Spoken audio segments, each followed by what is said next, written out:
جب آپ کسی اہم مسئلے میں الجھے ہوں تو غیر اہم باتوں پر توجہ دینے سے گریز کریں۔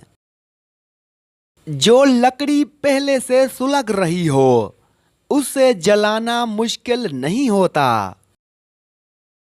نرم لہجے میں بات کرنا اور اپنی رائے کو اچھے طریقے سے پیش کرنا انسان کی کامیابی میں مددگار ثابت ہوتا ہے۔ جو شخص آپ کی مدد کرے اس کے منہ پر اس کی برائی نہ کریں۔